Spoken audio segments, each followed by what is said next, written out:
தேங்காய் பால் இதில் CEP complex மற்றும் இரும்பு, பொட்டாசியம், மெக்னீசியம் போன்ற தாதுக்கள் உள்ளன. உடல் எடையை அதிகரிக்க விரும்புபவர்கள் தினசரி தேங்காய் பாலை பருகி வந்தால் நல்ல பலன் கிடைக்கும். இதில் ஆரோக்கியமான கொழுப்புகள் மற்றும் நார்ச்சத்துக்கள் உள்ளன. இதில் மெக்னீசியம் மற்றும் கால்சியம் போன்ற தாதுக்கள் உள்ளதால் இதனை பருகுவதன் மூலம் வலுவான எலும்புகளை பெறலாம். தேங்காய் பாலில் மிதமான கொழுப்பு அமிலங்கள் உள்ளன. இவை எளிதில் உடல் சக்தியாக மாறி உடலுக்கு தேவையான ஆற்றலை வேகமாக வழங்குகிறது.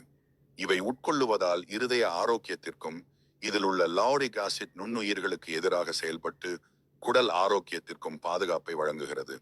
இதில் இயற்கையாகவே லாரிக் ஆசிட் மற்றும் கேப்ரலிக் ஆசிட் நோய் எதிர்ப்பு சக்தியை மேம்படுத்தும்.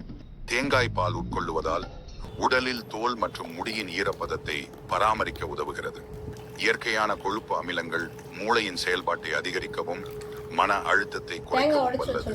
தினசரி 100 முதல் 150 மில்லி லிட்டர் தேங்காய் பால் பருகுவது நல்லது.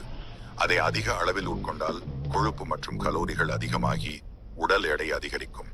குறிப்பாக அதிக கொழுப்புள்ள உணவுகளை தவிர்க்க நினைப்பவர்கள் மற்றும் இரத்த கொழுப்பு, கொலஸ்ட்ரால் உள்ளவர்கள் மருத்துவரின் ஆலோசனைப்படி உட்கொள்ளுதல் வேண்டும்.